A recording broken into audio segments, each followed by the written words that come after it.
In my past life, my best friend and I married into the prestigious Carter family of traditional medicine. My best friend married the eldest son, Ethan Carter. I married the younger son, Noah Carter. However, my best friend gave birth to 3 children for Ethan, all of whom turned out to be medical prodigies. Meanwhile, I only gave birth to 1 daughter for Noah, and that daughter, she was so foolish that she couldn't even do the simplest math, like 1 plus 2. Noah, who was extremely concerned with his reputation, was utterly humiliated. Years later, at a traditional medicine conference, I brought my daughter along. Just because she stammered while calling out "Daddy," the entire room erupted into laughter. Enraged by the public humiliation, Noah stabbed our daughter to death, then struck me down as well. When I opened my eyes again, both Noah and I had been reborn. This time, at the arranged marriage gathering, Noah was the first to take my best friend's hand and say, "I like you. Will you marry me?" The Carter family, a prestigious household in traditional medicine, was hosting a grand banquet, inviting renowned figures from the medical world and elite families of Charleston. It was a public matchmaking event. My family had been practicing medicine for 3 generations, but our private hospital had recently encountered some troubles. Attending the banquet was my chance to seek the Carter family's help. Thinking about the fate of my previous arranged marriage, bitterness filled my heart. At the center of attention stood the 2 Carter brothers, surrounded by admirers, exuding confidence and charm.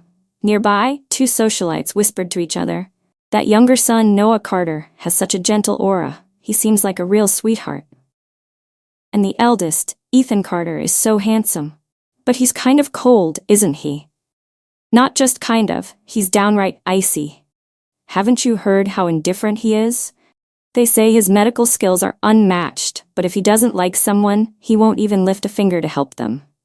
Noah is different though, he's so easygoing. He treats every patient kindly, no matter who they are. If I were looking for a husband, I'd definitely pick someone as gentle as him." But isn't Noah an illegitimate child? That doesn't matter anymore. He's already been acknowledged by the family, hasn't he? Beside me, my best friend, Olivia James, listened to their conversation with excitement. She clung to my arm, her eyes glued to Noah in the crowd. The moment their gazes accidentally met, she blushed and quickly looked away. I, on the other hand, let out a mocking laugh. In my past life, I had been deceived by that same gentle facade. My grandfather, father, and brother were all doctors. Naturally, I followed in their footsteps, and with my exceptional talent, I became a renowned golden-handed surgeon in Charleston. It was because of my reputation, my skills, and my beauty that Noah chose me as his arranged marriage partner. That was also when I learned that Olivia had always had feelings for him. But on the night of our engagement, he got so drunk that he accidentally ended up in bed with Ethan. A month later, she was pregnant, and so, unwillingly, she married Ethan instead. After getting married, Noah and I lived happily for a while. He was just as everyone said, a caring, warm-hearted man. Back then, I thought I was lucky to have found such a good husband. I never imagined that he would become the source of my greatest suffering. Not long after marrying Ethan, Olivia gave birth to 3 healthy sons in succession. My father-in-law was overjoyed, praising her as the perfect daughter-in-law, and even rewarded her with $900 million. Meanwhile, I couldn't conceive. Over time, Noah started to change. He became impatient with me, quick-tempered, easily irritated. He despised the fact that people whispered about his lack of children. He blamed me, saying that I was the one with a medical condition. So, he forced me to drink endless traditional remedies, endure countless acupuncture sessions, and eventually even made me quit my job at the hospital so I could focus solely on trying to conceive. But I was a doctor. I knew my own body. The problem wasn't with me, it was with him. For 10 whole years, I consumed an endless stream of herbal remedies. I ruined my health, yet I still couldn't get pregnant. I couldn't take it anymore. I told Noah we should get a divorce so he could have children with someone else. He sneered at me. "Do you know how much effort I've put into you? And now you think you can just leave? I only chose you for this arranged marriage because of your medical talent. Did you really think I fell for you? But what good is your talent if you can't even bear a child? Useless." We had a huge argument. I passed out. When I woke up, I found him sitting beside my bed, smiling. "You're pregnant," he said. He seemed to have returned to his old, gentle self, doting on me with affectionate words. And so, I carried his child for 10 months. I gave birth to a daughter, but my happiness didn't last long. Olivia's 3 sons officially began their medical training. Their teachers and family members constantly praised them as medical prodigies. My father-in-law, thrilled by their talent, announced his retirement and handed over most of the Carter family's business empire to Ethan. Meanwhile, my daughter couldn't even solve a simple 1 + 2 equation. She was slow to react, a complete fool. Noah was devastated. He lashed out at me, calling me a worthless woman who couldn't bear him a son, and threw me out of the Carter family with nothing. I didn't feel wronged. In fact, I felt relieved. I took my daughter and started a new life on my own. But at a medical conference, my daughter stammered out a single word: "Daddy." The people around us laughed, teasing Noah.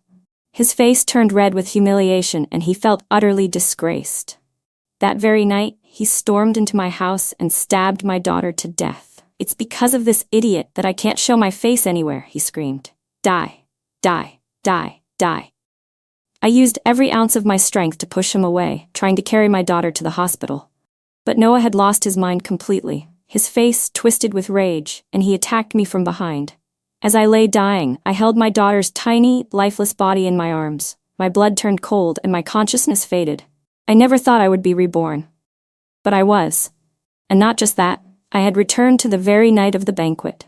The overwhelming hatred in my heart made my fingers tremble. I turned to look at Noah, my eyes ice cold. But before I could do anything, I saw him walking straight toward Olivia. My whole body stiffened. In that moment, I suddenly understood. He had been reborn, too. My 2 sons have been so absorbed in their medical studies that they're nearly 30 and still unmarried. I can't even hope for grandchildren at this rate. Henry Carter, the head of the Carter family, sighed dramatically. Everyone at the banquet understood. This was a matchmaking event, and Henry was here to select a suitable marriage partner for one of his sons. Ethan, the elder son, was born to Henry's first wife. He was an extraordinary talent, revered in the medical world as a legendary healer. Noah, the younger son, was the child of Henry's current wife. Rumor had it that he was an illegitimate son, conceived before marriage.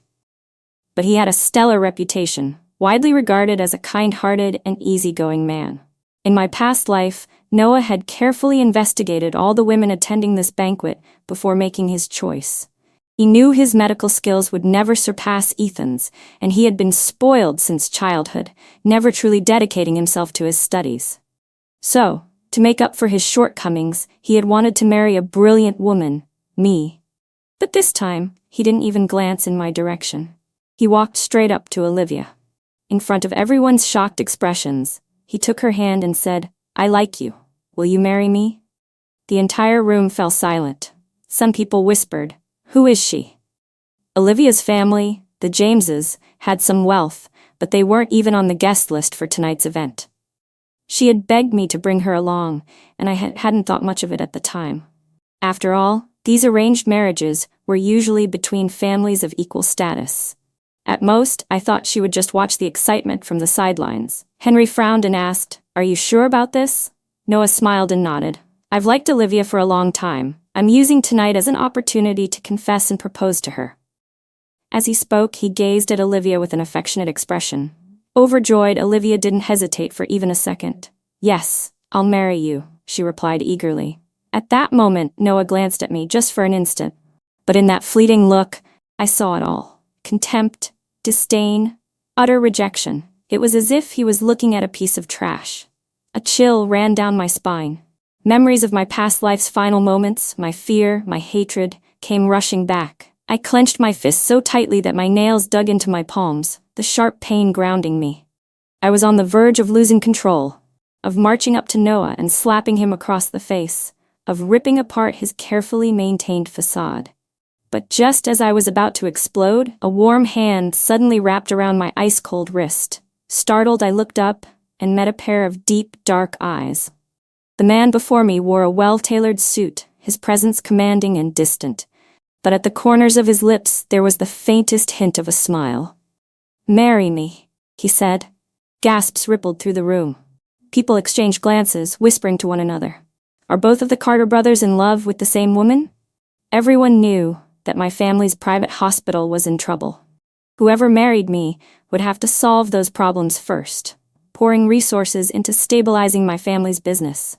The benefits hadn't even been secured yet, but they would have to clean up my family's mess first. When I was first chosen as a potential match for the Carter family, no one saw me as real competition. Henry furrowed his brows but said nothing. After all, his son was getting married. Noah's expression darkened as he spoke coldly. Ethan, before you get married, you should at least check if your fiancé is physically capable of having children. You wouldn't want to waste your time only to regret it later.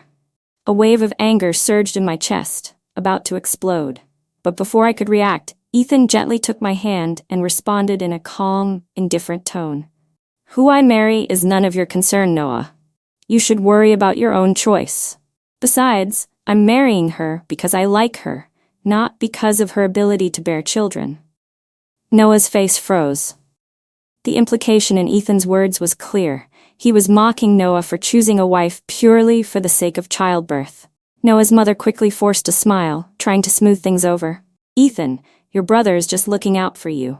But since both of you have chosen your partners, and they're willing, let's set a date and make it official. Henry Carter said nothing, but did not object to his son's decisions either. The guests sighed, exchanging glances before finding excuses to leave. As Olivia left, she glanced at me and scoffed. Ethan, I admit this woman is beautiful, but there are plenty of pretty faces out there. Don't let a moment of impulse cost you your future. You'll soon realize she's all looks and no substance. You'll regret it. When I returned home, my parents had already heard the news. After months of stress over the hospital crisis, they finally relaxed a little. Both our family and the Carters began actively preparing for the wedding while discussing how to balance our mutual interests. The day before Noah's wedding, Olivia came to see me. She was glowing with happiness, but the moment she saw me, she seemed a bit uneasy. Tanya, that night, when Noah confessed to me, I was caught off guard. That's why I didn't speak up for you right away. I really love him. He promised he'd give me the best life possible. She hesitated for a moment before lowering her voice. I've heard that his brother is cold and ruthless. I think Ethan only chose to marry you so he could take over your family's hospital. You should reconsider this marriage carefully. I looked at Olivia's self-righteous expression and sneered internally. Before marriage, she had indeed been my best friend. But after marriage, she had only ever watched me suffer from the sidelines, laughing at my misfortune. In my past life, she had also tried to convince me that Noah didn't love me, urging me to marry someone who truly cared for me. Then, when I was drowning in pain from Noah's abuse, she had smiled and said, "See? I told you so." And when I couldn't conceive, she had told me, "If you can't have a baby, just let Noah find someone else to bear his child. You can always raise it as your own, that way you won't have to suffer." Olivia, I hope that if you ever go through what I endured in my last life, you'll still be able to speak such righteous words. Olivia had been eagerly anticipating a grand wedding, dreaming of making a spectacular entrance into high society. But to her surprise, Noah had no intention of hosting an extravagant ceremony. He kept it painfully simple, booking a few tables at a hotel for a small, intimate gathering with close family and friends. There were a few floral arrangements, a hired officiant, and that was it. Olivia was so upset she cried, feeling utterly humiliated. Noah, however, gently comforted her, saying, "My father doesn't like excessive displays of wealth. Once we have a child, he'll make it up to us with a grand celebration." Hearing this, I almost laughed. Olivia's family wasn't even considered part of the true elite in Charleston. The only reason Noah had chosen her was because in my past life, she had given birth to 3 genius sons.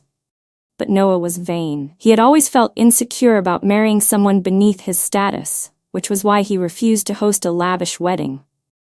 Did the Carter family lack the money for a grand wedding? Of course not. But Olivia was naive enough to believe his lies. I had experienced his sweet words before. In my past life, I had foolishly believed that Noah married me out of love. I had thought his kindness toward me was sincere. But within 3 years of failing to conceive, he changed completely. On the day of my wedding, Ethan held a grand ceremony at the Carter family's private estate, inviting countless elite families from Charleston. Dressed in a crisp white suit, he stood tall and elegant, his usually cold and distant expression tinged with rare joy.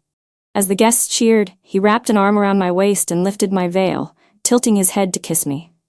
"Happy wedding day, my wife," he murmured. I felt my face heat up, my heart pounding wildly. Wasn't Ethan supposed to be cold and unapproachable? Then why did the man before me seem so different from what everyone had said? I recalled that, in my past life, Ethan had rarely appeared at family gatherings with Olivia. He was always distant and indifferent, spending his days immersed in traditional medicine, either working at the hospital or staying in his private apartment. Meanwhile, Olivia had done nothing but mock me, constantly complaining that Ethan was nothing more than a workaholic robot. After the wedding, Ethan took me to live in an apartment outside the Carter estate. I was surprised. "We're not going to live with your parents at the family home?" In my past life, Noah had insisted on living with his parents, claiming it was his duty to care for them, and that he couldn't bear to let the elders be lonely. Ethan loosened his tie slightly and replied casually, "If we lived with them, how would we ever have time to enjoy our married life?" My face heated up. I didn't know how to respond to that. But before I could say anything, Ethan suddenly lifted me into his arms and carried me into the bedroom. When I woke up the next morning, the housekeeper informed me that Ethan had already left on a business trip to treat a patient. I looked at the message he had sent on my phone, feeling a strange sense of emptiness. So, he really was a workaholic. People in high society constantly gossiped that Olivia was Noah's true love. The media portrayed them as the perfect couple. Noah doted on Olivia, spending money on endless health supplements for her, defending her against his own mother, and practically spoiling her in every way possible. He was even called the ideal husband by the press. Meanwhile, for some reason, rumors about me began circulating at the hospital where I worked. Her husband left for a business trip the day after their wedding? Sounds like she's just a pawn in a bigger scheme. Maybe Ethan has someone else he actually loves. A flashy wedding means nothing. These high society marriages are just business deals anyway. They live separate lives. I overheard my colleagues whispering behind my back. And it wasn't just the hospital. The media went even further, publishing scandalous headlines like "Heir of the Carter family forced into a loveless marriage," and "Newlywed Ethan Carter avoids home, prefers work over wife." These rumors grew louder until they reached a boiling point at a family gathering. It had been a year since I last saw Olivia. She no longer looked as glamorous as before. Her figure had grown fuller, her eyes were filled with exhaustion, and there were a few visible breakouts on her face. The moment she saw me, shock and jealousy flickered across her gaze. "Tanya, I never expected that with Ethan gone all the time, you'd still be doing so well." I curled my lips into a faint smile. Ethan is away, but he eats well, sleeps well, and takes care of himself. Naturally, I do the same. Olivia's expression faltered for a moment before she quickly turned to Noah, linking her arm through his. In a deliberately affectionate tone, she said, "Noah takes such good care of me. He never lets me work too hard and always tells me to just stay home and enjoy life." Seeing that I didn't react, Olivia leaned in and added with fake concern, "Tanya, why don't you quit your job too? Working at the hospital is exhausting. Or is it that Ethan doesn't give you any money?" I chuckled. "Do I look like someone who needs a man to support me? You, of all people, should know my family is wealthy." My voice remained calm, but my words carried a sharp edge. "And who told you my husband doesn't give me money?" Olivia's smile stiffened. Before she could come up with a response, Noah suddenly interjected, "It seems like you really admire my brother, don't you?" I looked at him with an indifferent expression. "Of course, I admire my husband." Noah's face darkened instantly. He let out a cold scoff. Olivia, clearly sensing the tension, clung tighter to Noah's arm, her gaze flickering between the two of us. She tried to pull Noah away, but to everyone's surprise, Noah, who was always known for pampering her, shook off her hand forcefully. Caught off guard, Olivia stumbled backward. Noah's expression was icy as he said in a low voice, "Tanya, Now that you've married my brother, you think you can look down on everyone else? Do you really believe your position is so secure, just because Ethan can solve your family's problems? If he can fix them, I can just as easily destroy them again. I let out a quiet laugh, unwilling to waste any more time with him. I turned to leave. But Noah, for some reason, suddenly grabbed my wrist. I won't allow you to love anyone else. I struggled against his grip, but before I could break free, a cold, authoritative voice came from the entrance. Let go of her. Everyone turned toward the doorway. Ethan stood there, his sharp gaze locked onto Noah. His voice was calm, but the command in his tone was undeniable. Are you seriously putting your hands on my wife? Noah instinctively loosened his grip. Among everyone in the Carter family, aside from their father, the person Noah feared most was Ethan. Ethan's medical talent was unmatched. He had earned the title of a legendary healer at an early age, and countless people sought his expertise every day. His influence had significantly expanded the Carter family's connections, making him someone no one dared to offend. Noah, whose skills in medicine were mediocre at best, was no exception. It was only after marrying Ethan that I truly understood why Noah had always maintained such a good reputation among outsiders. Because Ethan lived separately, the world saw only the illusion that the Carter brothers had a harmonious relationship. And when people couldn't get Ethan's help, they naturally turned to Noah instead. Noah had always relied on his mother's favoritism and Henry Carter's indulgence of his youngest son. Because of this, Ethan had treated many wealthy and powerful patients on Noah's behalf. Over time, rumors had spread. Ethan was cold and indifferent, while Noah was warm and approachable. Ethan glanced at my wrist where Noah had grabbed me earlier. His tone was calm but sharp. Noah, you're almost 30. Stop acting like a spoiled child clinging to dad all day.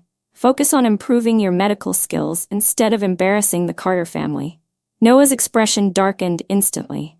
Ethan's words were clear. He wanted Noah to move out of the Carter estate and stop using his reputation to attract patients. Without that connection, Noah would lose not only his extra income but also his network. Noah sneered. I'll stay at the family estate as long as I want. You don't get to decide that. Maybe you should focus on treating more patients instead of meddling in my affairs.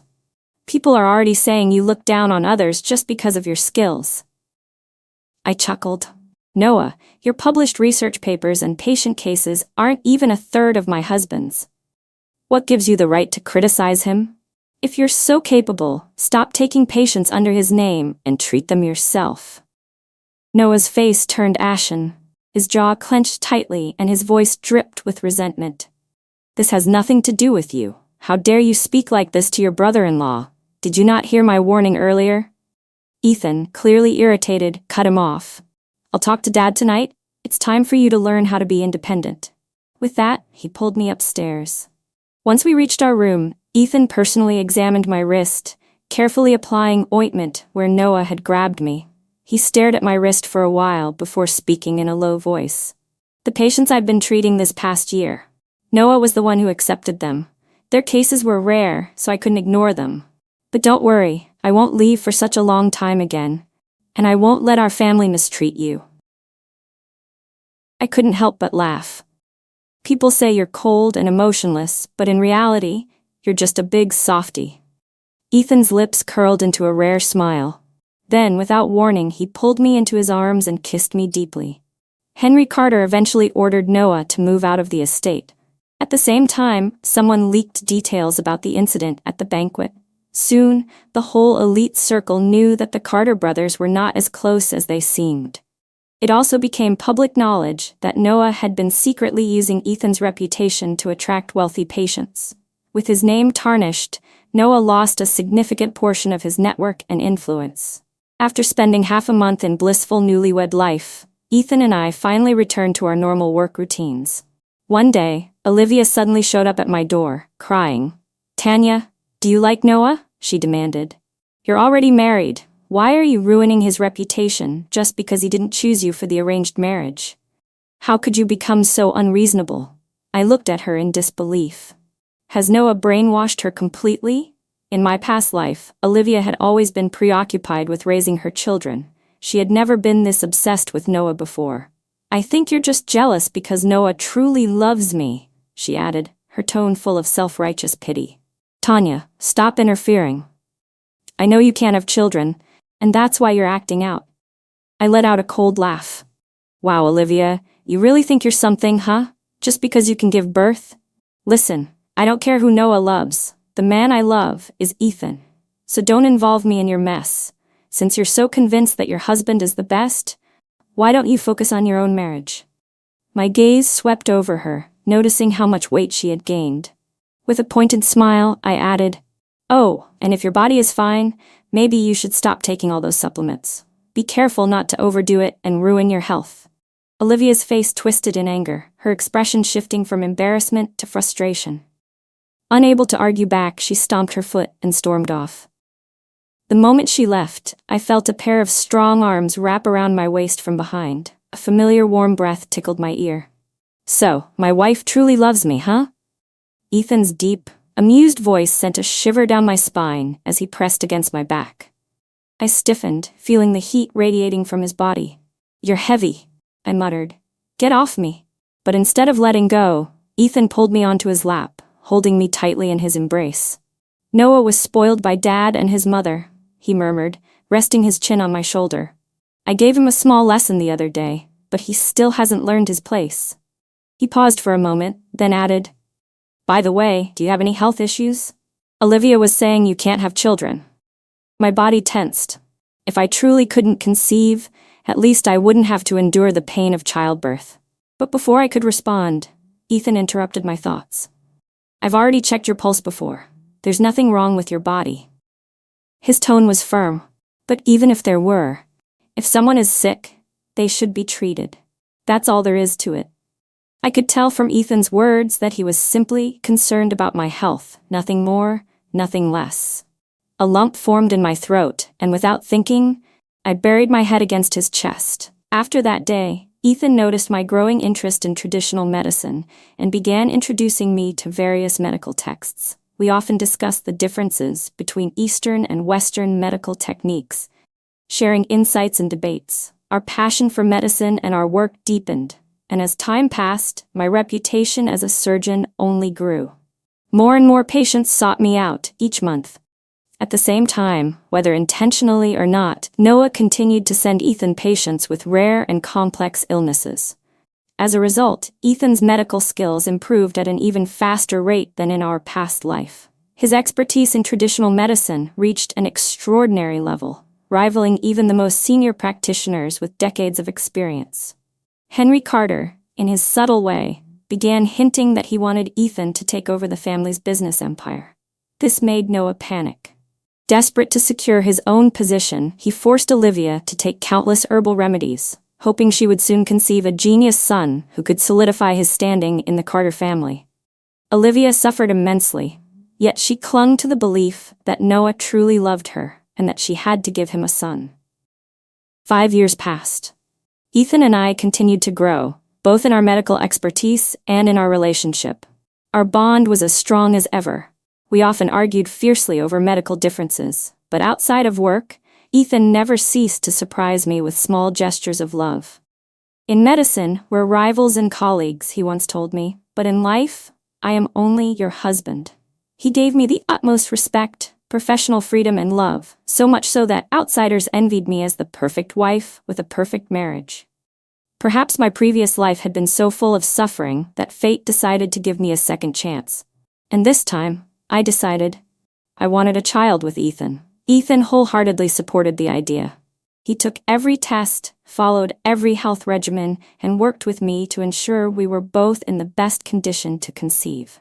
In my past life, when I failed to get pregnant, Noah and his mother blamed everything on me. He was certain that, as a man from a prestigious medical family, his body could not possibly have any issues. He insisted that my inability to conceive was my own fault. When I finally convinced him to undergo testing with me, the results showed that my body indeed had complications, while his results appeared completely normal. Noah accompanied me to several hospitals, and the diagnosis remained the same. I was the problem. Guilt-ridden and exhausted, I devoted myself to endless treatments, For 10 years, I endured acupuncture, herbal remedies, and every possible method to improve my fertility. I obeyed Noah's every instruction, desperate to fulfill my role as his wife.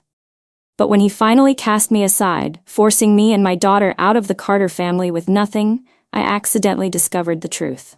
The real problem had never been me, it was Noah. His genetic condition made it nearly impossible for his sperm to survive. Even if by some miracle he fathered a child, the baby would likely be born unhealthy. I had been deceived for 10 years. I had long since healed, yet I had continued to suffer under his lies.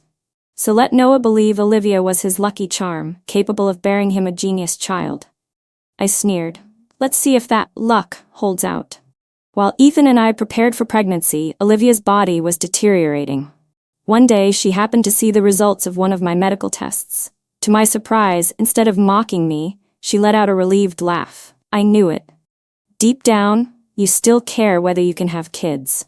Her voice carried a hint of smugness. You've gone through so many acupuncture treatments and taken so many herbal remedies over the years. But if you still can't conceive, I suggest you just let Ethan have a child with someone else. That way, you won't have to suffer. I glanced at her, taking in her appearance. Back when she had first married Noah, he had showered her with luxuries, head-to-toe designer outfits, expensive handbags, and an air of arrogance that came with being spoiled. But now, she wore simple, inexpensive clothes. Her bag was from several years ago, clearly outdated. She must have noticed my gaze because she stammered. "What are you looking at? Noah told me wearing affordable clothes is better for my health. It reduces exposure to harsh chemicals." I smirked. "As long as you like it." Then, after a pause, I added casually, "By the way, Olivia, if you ever struggle to conceive, you should consider being generous and letting Noah find someone else to have his child. You wouldn't want to hold him back, would you?" Her face twisted with fury, but I didn't bother waiting for a response. I turned and left. Behind me, Olivia stomped her feet in anger. But in the end, it didn't matter. Because not long after, Olivia really did become pregnant. Noah was ecstatic. He immediately took Olivia on a shopping spree, showering her with gifts and promises. "As long as you give birth to a son," he told her, "I'll buy you a villa." Henry Carter and Noah's mother, equally overjoyed, rewarded Olivia with a generous sum of money. Everywhere they went, they boasted about their future grandson. Olivia, having suffered 5 years of feeling unimportant, finally regained her arrogance. She deliberately waited outside my hospital to announce the news. "Tanya, the Carter family doesn't need the little money you make from working. I advise you to quit your job and focus on giving Ethan a son. Otherwise, just as Noah said, you might find yourself divorced one day."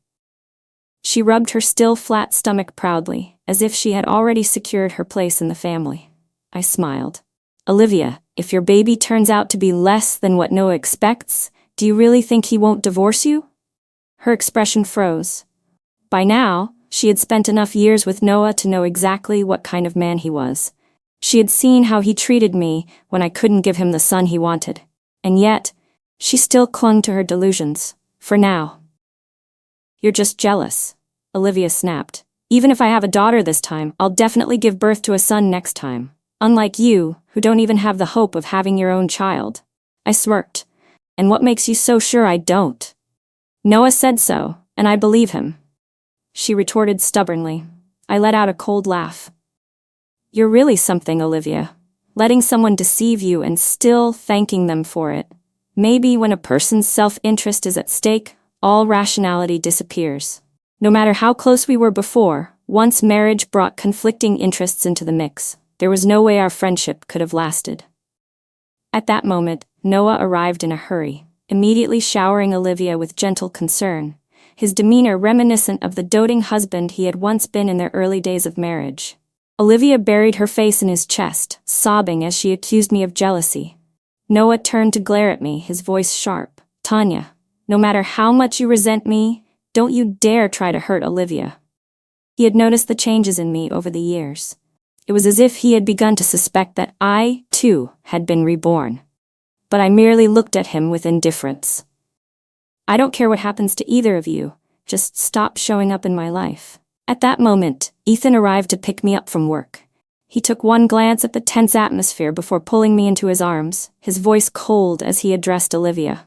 "Stop bothering your sister-in-law." Olivia's face paled, and she instinctively shrank back. Noah's expression darkened. "Ethan, are you really going to protect Tanya without even knowing what happened? She's my wife. If I don't protect her, who else should I protect?" Ethan's tone was calm but firm. "Even if she was in the wrong, so what? If either of you comes looking for trouble again, I'll make sure neither of you works in Charleston's medical field, ever again." Noah clenched his fists, his expression unreadable. He knew full well that Henry Carter had already given Ethan near total control over the family's businesses. If Ethan wanted to transfer him to a different hospital in another city, it was entirely within his power. With no choice but to swallow his pride, Noah turned and left. For the next 6 months, things were peaceful. Olivia's belly grew bigger, and soon after, my child was born as well. This time, my baby was welcomed into the world with love, not used as a pawn in a power struggle. When Olivia found out, she called to congratulate me, though her tone was anything but sincere. "Tanya, you always said you didn't care, but you sure worked hard for this, huh? It must have been tough these past few years." I remained silent as she continued. "Noah told me you probably won't ever fully recover. Even if you manage to conceive, your child is likely to have health issues." I could hear the mock sympathy in her voice. In the background, Noah's voice sneered, "Why do you even care, Olivia? Whatever Tanya gives birth to, Ethan will still love it." I scoffed.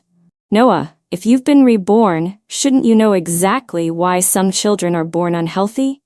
The day Olivia went into labor, Noah had already arranged for a VIP suite in the hospital. He had personally ensured that the best obstetricians in the entire facility would handle her delivery. Henry Carter arrived at the hospital in person, bringing along an entourage of Carter family relatives, all eagerly awaiting the birth of the next heir. Henry beamed with pride, patting Noah's shoulder. "Good job, son. Finally, I get to hold my grandson." Noah was beside himself with joy. But when he turned and saw me, his lips curled into a sneer. I ignored him. Moments later, a nurse emerged from the delivery room, cradling the newborn. "Congratulations, it's a boy." Henry burst into laughter. "A grand celebration is in order. We'll throw the most extravagant 100-day banquet for my grandson." Noah trembled with excitement, reaching out to hold his son. But despite his overwhelming joy, he forced himself to remain composed. His voice was slightly unsteady as he asked, "The baby. He's healthy, right? You've checked everything?" The doctor stepped forward, motioning for the nurse to take the baby for further examination. Noah's face froze. His expression turned stiff, unnatural. Henry, however, remained cheerful. "Go on, let them finish the tests quickly. I want to hold my grandson already." But then came the news that struck like a thunderbolt. The doctor returned with a solemn expression. "The baby's responses are delayed. His cerebellum is underdeveloped. There's a strong likelihood that he may suffer from cognitive impairments." The joyous atmosphere in the room instantly shattered. Henry's laughter stopped abruptly, his face stiffening as the realization sank in. Noah, meanwhile, stood in stunned silence, his lips slightly parted as if unable to process what he had just heard. He muttered under his breath, "Why? I chose a different person this time. How is this possible?" Then his expression twisted in horror and disbelief as he let out a furious roar. "No, this isn't possible. How could he not be normal?" Noah's voice trembled. "Did Olivia not take care of herself properly? Or did she fail to protect the baby? Is that why he was born like this?" But the doctor shattered his delusions with a single sentence. "The baby has a genetic defect." Noah's face twisted in horror. "You're lying. This is all because Olivia didn't take care of herself." His voice rose to a hysterical scream. "How could a mentally impaired child be mine? Get rid of him. Send him to an orphanage." A weak, trembling Olivia rushed out of the hospital room, her body still frail from childbirth. "Noah, are you insane? He's your son." She stood protectively in front of the baby, arms spread wide, refusing to let Noah get close. Tears streamed down her face as she cried. "Do you have any idea how much medicine I took? How many injections I endured just to give birth to him? You were the one who kept saying you needed a son, and now that he's here, you're rejecting him just because he's different? Noah, you're a monster." Hatred flickered in her eyes. I lowered my gaze, my emotions conflicted. In my past life I'd given birth to a daughter. Noah had never even spared her a glance. He only realized she wasn't normal when she turned 1. And just like now, he had screamed and demanded she be abandoned, saying she was an embarrassment to him. Back then, Henry Carter had been the only one to stop Noah's madness. Noah fell into a miserable state after that. For months, he avoided family gatherings and refused to visit his son, adamantly denying any connection to the child. Meanwhile, Olivia, still recovering from childbirth, was busy nursing their baby. Yet before she had even fully regained her strength, Noah was already pressuring her to conceive again. This time, he told her, we'll have a healthy son. He forced her to take more medications, undergo more injections, convinced that if they just tried again, they would get the child he wanted. Henry berated him multiple times, but Noah refused to change. And Olivia, perhaps out of love, perhaps out of desperation, chose to obey him. While Olivia endured her suffering, I gave birth to a healthy daughter. The moment the doctor confirmed she was perfectly healthy, tears welled up in my eyes. Ethan gently wiped them away, cradling our daughter in his arms. His voice was soft, full of warmth. You've worked so hard, I'll be a good father. I watched as he carefully practiced holding her, his large hands surprisingly gentle. He even moved his office work to the hospital room so he could stay close to us. Pregnancy takes a toll on the body, he murmured as he stroked my hair. 1 daughter is more than enough for us. His tone was calm, as if seeking my agreement, rather than imposing a decision. My heart warmed at his words. I had heard that he had nearly collapsed from exhaustion while waiting outside the delivery room. Thinking about how much he had focused on our daughter these past few years, I smiled. Ethan, why are you so good to me? This doesn't even feel like an arranged marriage. It feels like we fell in love and got married out of choice. His ears turned slightly red. He coughed awkwardly and muttered, I've had my eye on you for a long time. Medicine isn't separated by fields. I always admired your skills in Western medicine. I stifled a laugh. So he had secretly been interested in me all along. Ethan and I quickly became doting parents, fully immersed in raising our daughter. But just as we were enjoying our new life, news about Olivia reached me. Less than 5 months after childbirth, Olivia became pregnant again. She had taken every precaution, yet she still suffered a miscarriage. Noah was furious, calling her useless and ordering her to recover quickly so she could conceive again. He didn't care about her well-being, only that she produced a medical prodigy for him. Desperate to ensure she could focus on another pregnancy, Noah secretly abandoned their firstborn at an orphanage. When Olivia found out, she lost her mind. She stormed into the hospital, screaming at him in front of doctors, nurses, and patients. Noah Carter, you're the real problem. You're the one who can't father a healthy child, but you keep blaming me. Her voice was raw with fury and pain. You're a coward. You falsified medical reports to convince me that I was the one with the issue, but the truth is, you have a genetic defect. That's why no matter how many children we have, they'll all be sick. Gasps echoed through the hospital halls. News of their fight spread like wildfire. Soon it wasn't just hospital gossip. Olivia and Noah's divorce became a public scandal, even trending online. Henry Carter, enraged, did everything he could to cover up the disgrace his son had brought upon the family. He arranged for Olivia to receive compensation and full custody of the child, ensuring she left the marriage with some dignity. And just like that, Olivia walked away, her child in her arms, her suffering finally over. Noah, however, was utterly ruined. His reputation was in shambles. Any hopes of securing another high-status marriage were dashed. No one wanted to be associated with him. Desperate, he eventually found a new girlfriend and rushed into marriage. But his curse followed him. His new wife nearly died because of him, and when her family learned the truth, they dragged him into a legal battle. Henry, exhausted beyond belief, watched as his youngest son spiraled further into disgrace. His mother, once a proud and well-maintained socialite, aged 10 years overnight. Even with all their wealth and connections, the Carter family could no longer shield him from his own downfall. Henry Carter's wife had been more than a decade younger than him, yet now, standing beside him, she looked even older. The years of stress had worn her down. As for Noah, he never ended up in prison. The court ruled that he was mentally unstable and sent him to a psychiatric hospital. Even in confinement, he muttered to himself over and over, "I was reborn. I can do it again. I'll definitely have a genius son this time." As I stepped out of the courthouse, Olivia stood outside, holding her son in her arms. Her expression was complicated, as if she wanted to say something but didn't know how. After hesitating for a moment, she finally walked up to me and whispered, "I'm sorry. I shouldn't have tried to compete with you." I smiled faintly and walked past her without responding. The friendship we once had already been erased in my past life. Why would I care about her now? To me, she was nothing more than a stranger.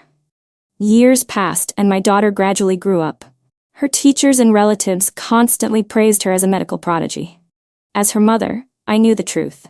She was indeed intelligent, but without patient guidance and proper education, she wouldn't have advanced so quickly. Being the only granddaughter of the Carter family, she was adored and celebrated by everyone around her.